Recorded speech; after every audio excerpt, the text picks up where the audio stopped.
Hi guys, welcome again to YouTube channel streamline education. मैं हूं चेतन और आज हम सॉल्व करने वाले हैं practice set 3.3 from the chapter circle. So stay tuned.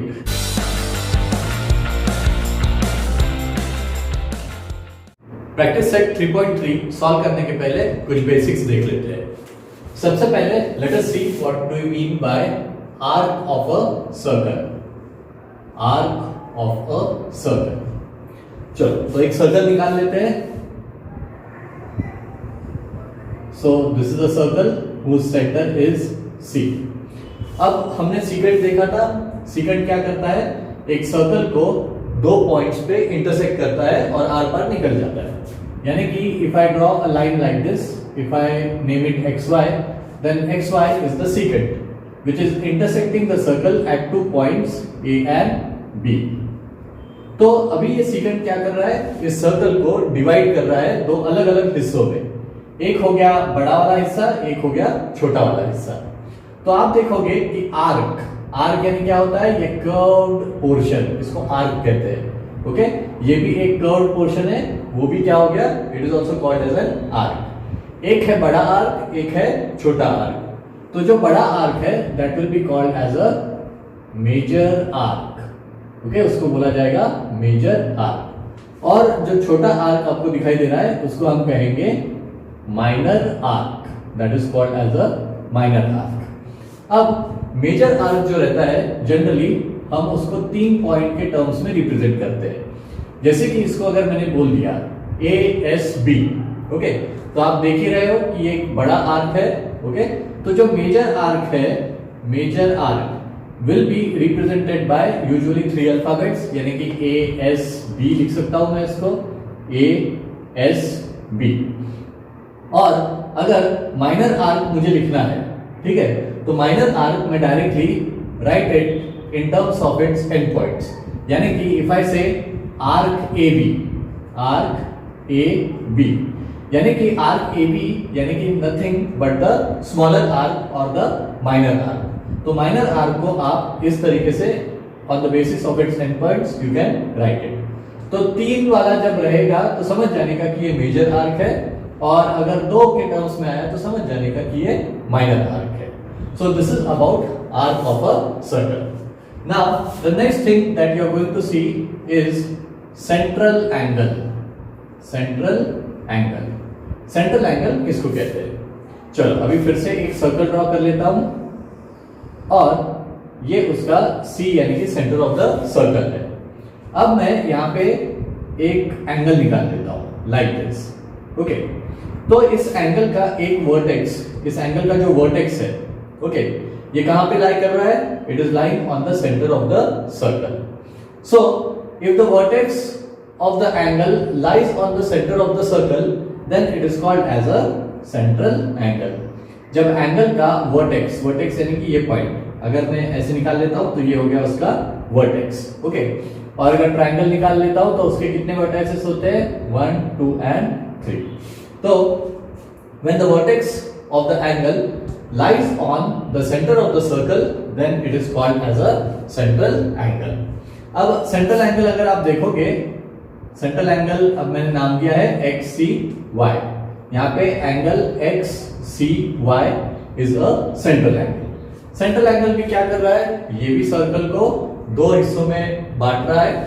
एक बड़ा हिस्सा यानी कि मेजर आर्क, एक छोटा हिस्सा यानी कि माइनर आर्क। तो यहाँ पे माइनर आर्क हो गया एक्स वाई, और अगर मैं यहाँ पे एम दे देता हूं तो मेजर आर्क हो गया एक्स एम एंड वाई। ठीक है, चलो अभी नेक्स्ट थिंग देखते हैं, that is the third thing, that is related to measure of an arc। okay, किससे related है, measure of an arc, measure of an arc। arc का जो measurement है वो किसमें होता है, it is in degrees। arc का measurement किसमें होता है, डिग्रीज में होता है। ओके, तो ये चीज याद रखनी है। तो arc को हम measure कैसे कर सकते हैं, तो इसके लिए 3 आपको चीजें याद रखनी है। पहली चीज कि measure of an arc is equal to the corresponding central angle। पहली चीज जो याद रखनी है, measure of an arc is equal to the corresponding central angle। यहां पे देख लो कि ये सेंट्रल एंगल था, ठीक है, और उसका करस्पॉन्डिंग आर्क कौन सा है, एक्स वाई है। तो अगर इस सेंट्रल एंगल का मेजरमेंट 30 डिग्रीज है तो इस आर्क का भी मेजरमेंट कितना हो जाएगा, 30 डिग्रीज। तो ये चीज याद रखनी है कि what the measure of a minor arc, okay, यहाँ पे माइनर आर्क की बात कर रहे हैं। So the measure of a minor arc is equal to the measure of the central angle. Okay, पहली चीज measure of minor arc, measure of minor arc is equal to the measure of central angle or corresponding central angle, corresponding central angle. So if you look here, then xy ये हो गया minor arc और उसका corresponding central angle हो गया XCY जो कि 30 degrees का है। तो अगर सेंट्रल एंगल 30 डिग्रीज का तो उसका करस्पॉन्डिंग आर्क माइनर आर्क भी 30 डिग्रीज का। अब सेकंड चीज, अब ये था माइनर आर्क, ठीक है, तो बचा हुआ क्या हो गया, मेजर आर्क। तो मेजर आर्क कैसे निकालोगे? अब आपको पता है कि एक सर्कल का मेजर कितना होता है, 360 डिग्रीज, राइट। तो 360 में से अगर हमने ये 30 डिग्रीज निकाल दिए तो मुझे ये बचा हुआ आर्क मिल जाएगा, यानी कि major arc. So measure of major arc, ठीक है, दोनों भी राइमिंग है, मेजर, ठीक है। तो measure of major arc is equal to 360 degrees minus measure of corresponding minor arc, measure of corresponding minor arc, measure of corresponding minor arc। तो यहां पे देखोगे कि अगर मुझे पूछा गया find measure of arc XMY, ये x ये m और ये y, तो ये कितना हो जाएगा 360 degrees minus measure of corresponding minor arc. यहाँ पे करस्पॉन्डिंग माइनर आर्क ये है, यानी कि 30 डिग्रीज का। तो मेजर आर्क का कितना हो गया मेजर, 360 माइनस 30 यानी कि 330 डिग्रीज। ओके, अब ये दो चीजें हो गई, और एक चीज जो सबको पहले से ही पता है वो याद रखना है कि एक सर्कल का मेजर कितना होता है, measure of a circle is 360 degrees. Measure of a circle is equal to 360 degrees. Then obviously what will be the measure of a semicircle? इसका आधा हो जाएगा, तो measure of a semicircle is half of this, that is 180 degrees. So ये कुछ चीजें थी जो आपको याद रखनी है, लेकिन यहाँ पे खत्म नहीं हुआ और आगे कंटिन्यू करते हैं। अभी जो आपको देखना है that is congruence of arcs. Okay, what are we going to see? We are going to see the congruence of arcs. चलो थोड़ा सा मिटाने में मदद कर दो मुझे, ये जल्दी मिट नहीं रहा है, इसलिए डस्टर और कपड़ा दोनों यूज कर दो।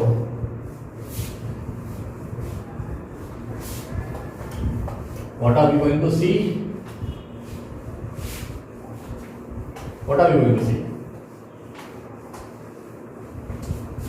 Congruence of arcs। चलो अभी हम देखने वाले हैं congruence of arcs।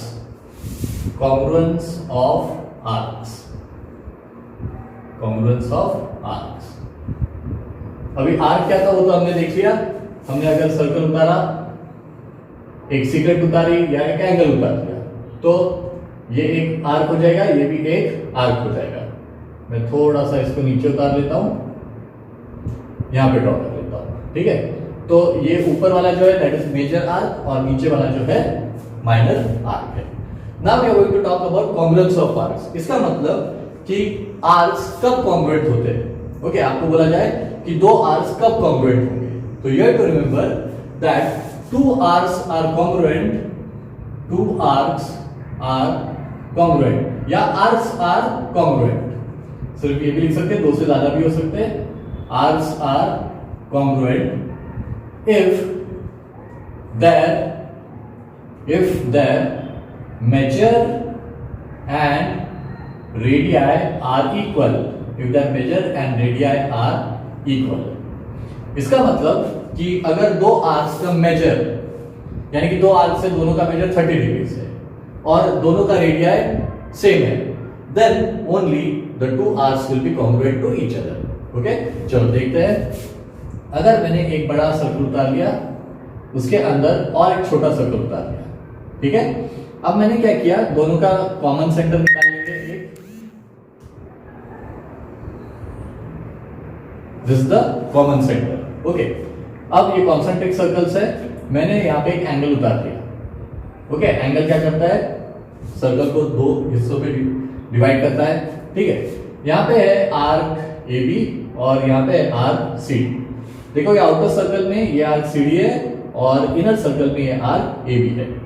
अब मैं कहता हूं कि ये जो सेंट्रल एंगल है उसका मेजरमेंट 60 डिग्री है, ठीक है। तो हमको पता है कि सेंट्रल एंगल का जितना मेजर होता है उतना ही मेजर उसके करस्पॉन्डिंग आर्क का होता है। तो अगर हमने ये सर्कल देखा तो इस आर्क को अगर देखा तो उसका करस्पॉन्डिंग सेंट्रल एंगल कौन सा है, ये है। यानी कि आर्क ए बी का मेजर कितना हो जाएगा, measure of arc A B will be equal to 60 degree, ठीक है। अब इस वाले आर्क को देखो, that is the CD arc. Okay, अब CD का करस्पॉन्डिंग सेंट्रल एंगल कौन सा है, 60 डिग्रीज ही है। ओके, तो मेजर ऑफ आर्क CD भी कितना हो जाएगा, that will also be of 60 degrees.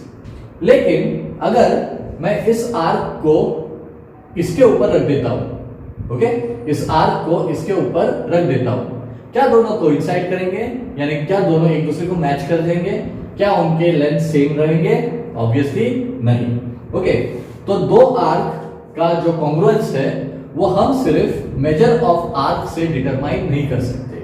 Okay, दो आर्क्स को अगर हमको कॉन्ग्रुएंट प्रूव करना है तो याद रखना कि सबसे पहले तो उनका मेजर सेम रहना चाहिए और सेकंड उनके radii should also be congruent और radii should be equal, radii should be equal. यानी कि यहां पे और एक सर्कल ड्रॉ कर लेता हूं मैं। ओके, ये सर्कल ड्रॉ कर लिया। अब यहां पे मैंने एक एंगल लिया और यहां पे मैंने एक एंगल ले लिया, ठीक है। अब इस एंगल को समझो 60 डिग्रीज का मेजर है और इस एंगल भी 60 डिग्रीज का मेजर है, ठीक है। ये उसका सेंटर है C। यहाँ पे R और S पॉइंट दे देता हूं, यहाँ पे P और Q पॉइंट दे देता हूं। तो PQ एक आर्क है, RS एक आर्क है। अब पूछा जाए कि is RS congruent to PQ, okay, is arc RS congruent to arc PQ। तो दो आर्क को कॉन्ग्रुएंट प्रूव करने के लिए दो चीजें लगती है। सबसे पहले उनका मेजर सेम रहना चाहिए, इक्वल रहना चाहिए, और दूसरा उनका जो रेडियस है दोनों का वो भी इक्वल होना चाहिए। ओके, अब आप देखोगे कि सेंट्रल एंगल 60 डिग्रीज है, तो मेजर ऑफ आर्क RS कितना हो गया, मेजर ऑफ आर्क RS वो भी 60 डिग्रीज। अब PQ, इसका भी करस्पॉन्डिंग एंगल यही है PCQ, तो उसका भी कितना है मेजर 60 डिग्रीज। तो मेजर ऑफ आर्क PQ भी कितना हो जाएगा, 60 डिग्रीज का हो जाएगा।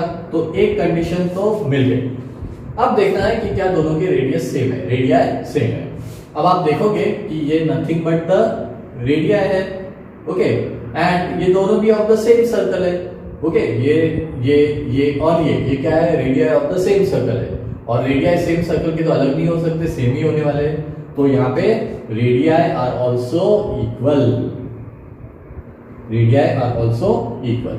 तो ये दोनों चीजें लगेगी to prove that the two arcs are congruent. Okay, सिर्फ एक से नहीं पता चल जाएगा, यानी कि आपको बोल दिया कि एक आर्क MN है, उसको 30 डिग्रीज का मेजर है, और एक आर्क PQ है, उसका भी 30 डिग्रीज का मेजर है। तो आपको पूछा गया आर दे कॉन्ग्रुएंट। ओके, तो आप डायरेक्टली नहीं बता सकते कि ये दोनों एक दूसरे को कॉन्ग्रुएंट है, क्योंकि एक कंडीशन ठीक है, दोनों का मेजर सेम है, लेकिन आर दे रेडियस सेम। हाँ, ये अगर पता चल जाए देन यू कैन से। हाँ, इसका रेडियस दिया है समझो 4 और इसका भी रेडियस दिया है समझो 4, then only we can say that the two arcs are congruent. लेकिन अगर इसका रेडियस 4 दिया है और इसका रेडियस 6 दिया है, दोनों का मेजर सेम है लेकिन दोनों के रेडियस सेम है क्या, नहीं, इसका मतलब दोनों आर्क्स कॉन्ग्रुएंट नहीं है। सो whenever you want to prove that the two arcs are congruent, then you should have to prove, आपको किस तरीके से प्रूव करना पड़ेगा, पहले कि उनका जो मेजर है that is same और equal and उनका रेडियस भी क्या है, equal है. So when two arcs have the same measure and the same radii, okay, equal measure and equal radii, then only the two arcs will be congruent to each other. So this was related to congruence of arcs. चलो अब और आगे बढ़ते हैं. इससे congruence of arcs के बाद आएगा property of sum of measures of arcs.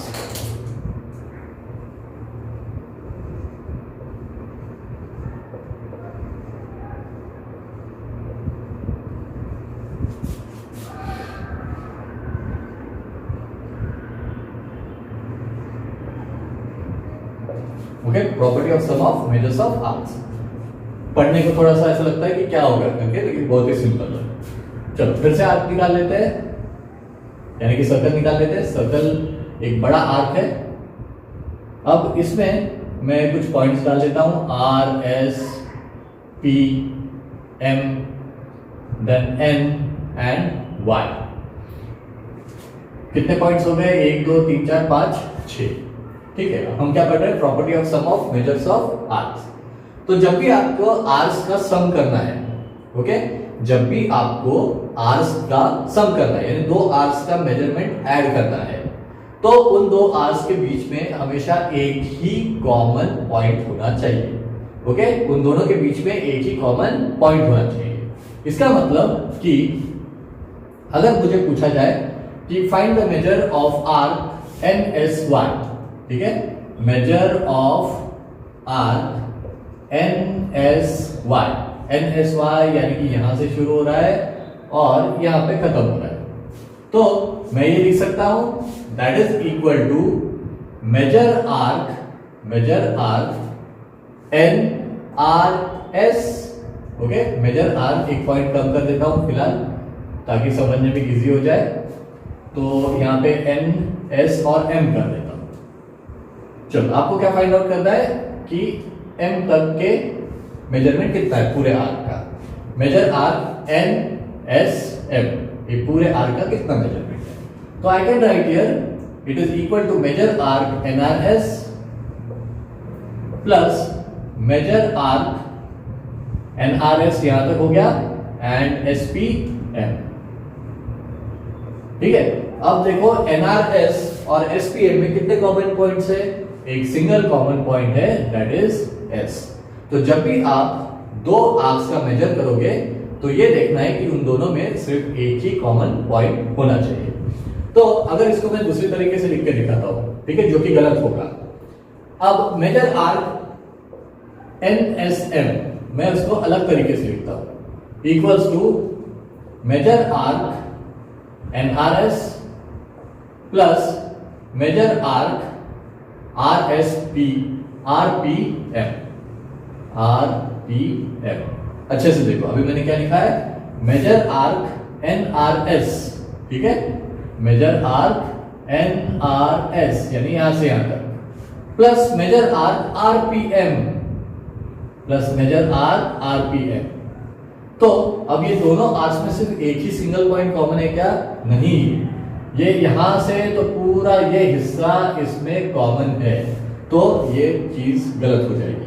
तो जब भी आप दो आर्क्स या दो से ज्यादा आर्क्स को ऐड करोगे तो उनमें एक ही कॉमन पॉइंट होना चाहिए. ओके, सो इसी को बोलते हैं property of sum of measure of arcs. Okay, property of sum of measures of arcs. तो आप इनको ऐसे ही ऐड कर सकते हैं. जैसे कि आपको पूछ लिया NRS का कितना मेजर है. Okay, measure of arc NRS, measure of arc NRS, तो आप सीधा सीधा लिख सकते हो measure arc NR plus measure arc RS. ठीक है, देखो दोनों में कॉमन पॉइंट कौन सा है, सिर्फ R ही है, एक ही कॉमन पॉइंट होना चाहिए. तो ये हो गया, और इसके आगे रीजन क्या लिख दोगे, property of sum of measure of arc. ठीक है, यहाँ पे पूरा लिखना पड़ेगा, property of sum of measure of arc, property of sum of measure of arc. So ये था property of sum of measure of arc. चलो अब कुछ थ्योरम्स भी देख लेते हैं। चलो अभी देखते हैं कुछ थ्योरम्स। फर्स्ट थ्योरम ये कहता है कि the chords corresponding to congruent arcs of a circle are congruent. The chords corresponding to congruent arcs of a circle या कॉन्ग्रुएंट सर्कल्स आर कॉन्ग्रुएंट। यानी कि ये जो कॉन्ग्रुएंट आर्क्स है वो एक सर्कल में भी हो सकते हैं और ये दो कॉन्ग्रुएंट सर्कल्स के भी आर्क हो सकते हैं। ठीक है, तो अब इसमें क्या करना क्या है इसमें कि दो आर्क्स कॉन्ग्रुएंट दिए गए हैं और हमको प्रूव करना है कि उनके करस्पॉन्डिंग कॉर्ड्स भी कॉन्ग्रुएंट है। So that is what we have to prove in this theorem. तो उसके लिए पहले एक सर्कल निकाल लेंगे। चलो तो निकाल लिया एक circle. Let M be the centre of the circle और यहाँ पे ऑलरेडी गिवन क्या है कि आर्क्स आर कॉन्ग्रुएंट, तो दो आर्क निकाल लो। मैं इसको पी क्यू नाम दे देता हूँ और यहाँ पे दे देता हूँ एल एन दे देता हूँ यहाँ पे। ठीक है, तो ये जो दो आर्क्स है they are congruent to each other, ये ऑलरेडी थ्योरम में दिया है। हमको प्रूव करना है कि इनके जो करस्पॉन्डिंग कॉर्ड्स है वो भी क्या है, इक्वल है। कॉर्ड कैसे निकालेंगे, एक स्ट्रेट लाइन यहाँ से, एक स्ट्रेट लाइन यहाँ से। Arc P Q congruent to arc L N, हमको प्रूव करना है chord P Q congruent to chord L N. उसके लिए ये पॉइंट्स ज्वाइन कर लो। सो हमको ऐसे दो ट्रायंगल्स मिल जाएंगे। ओके, तो ऑब्वियसली हमको ये प्रूफ करना है कि ये कॉर्ड्स कॉन्ग्रुएंट है, तो उसके लिए हमको ये पहले प्रूफ करना पड़ेगा कि ये दो ट्रायंगल्स एक दूसरे को कॉन्ग्रुएंट है।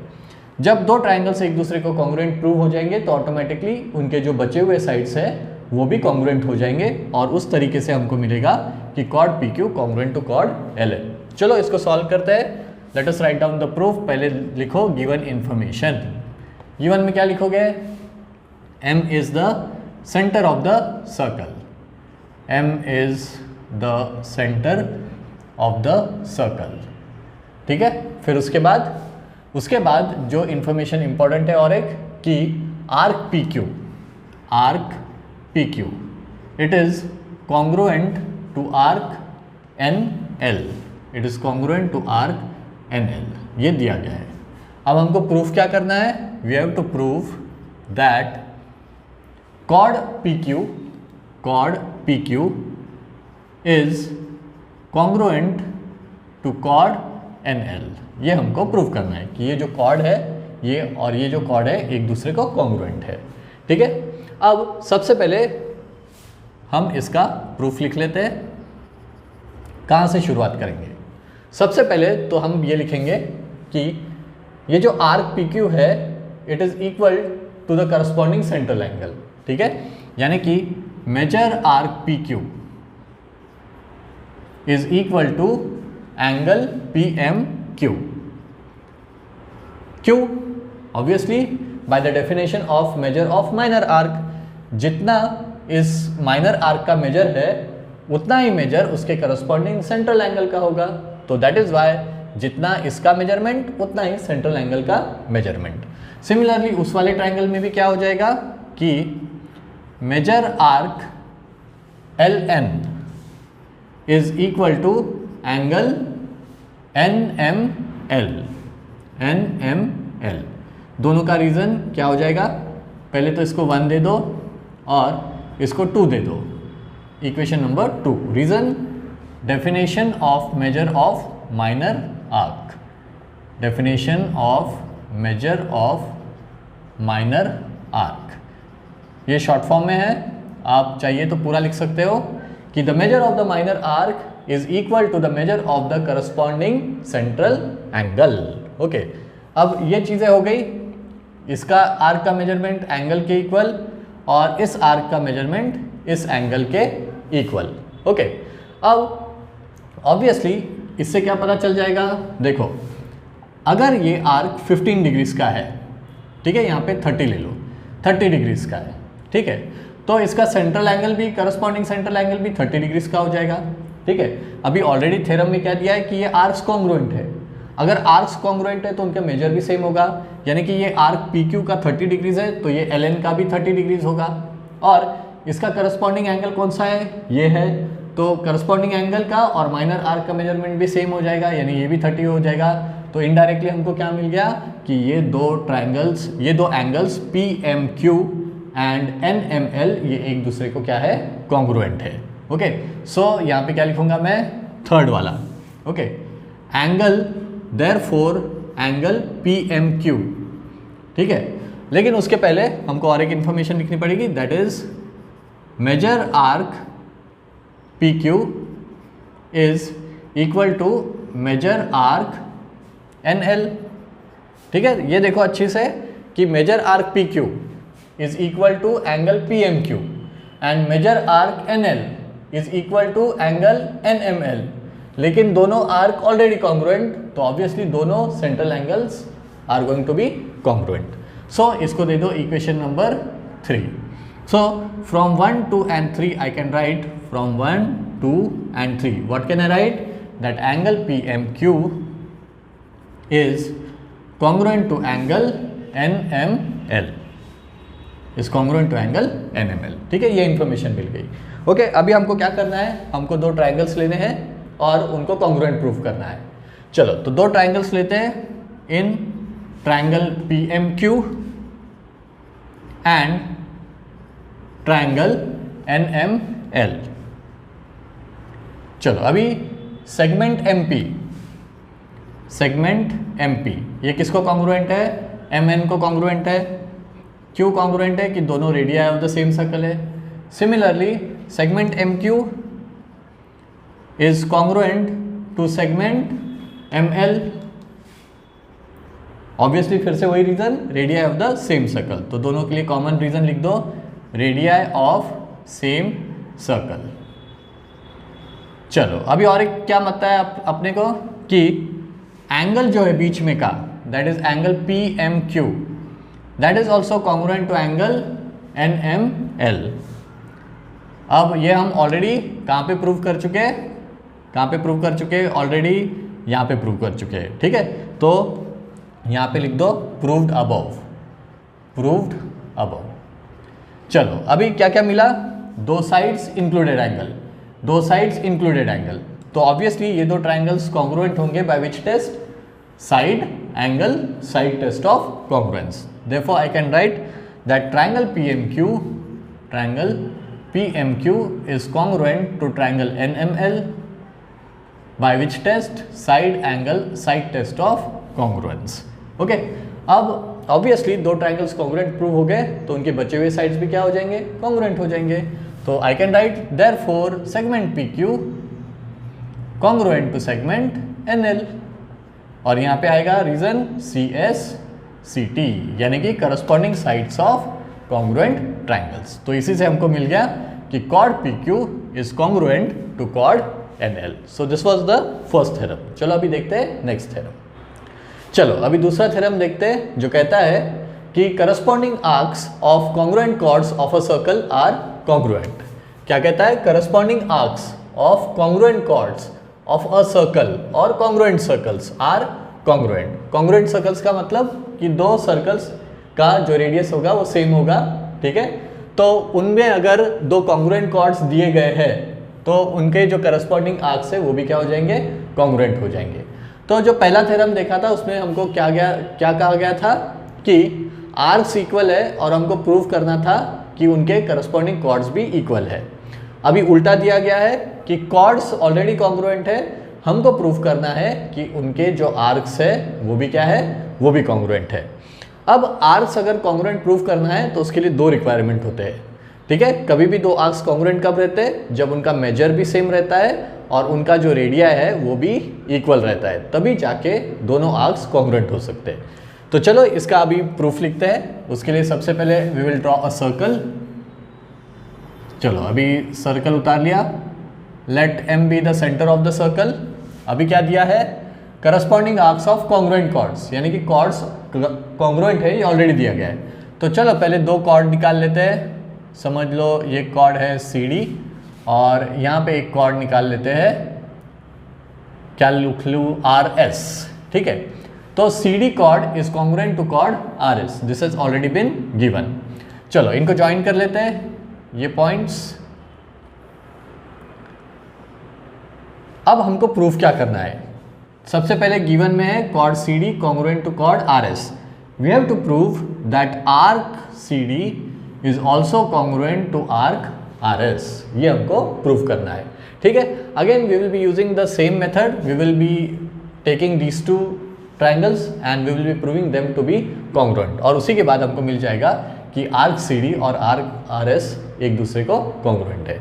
चलो पहले क्या लिखेंगे हम, गिवन इन्फॉर्मेशन, गिवन इन्फॉर्मेशन में पहले लिखेंगे m is the centre of the circle, m is the centre of the circle.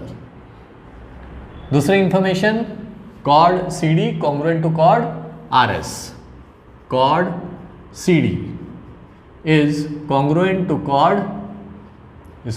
Cord R S. ठीक है, what we have to prove, proof क्या करना है हमको, हमको प्रूफ करना है कि arc C D is congruent, arc C D is congruent to arc S R, is congruent to arc S are, ये हमको प्रूफ करना है। चलो अभी प्रूफ लिखते हैं इसका।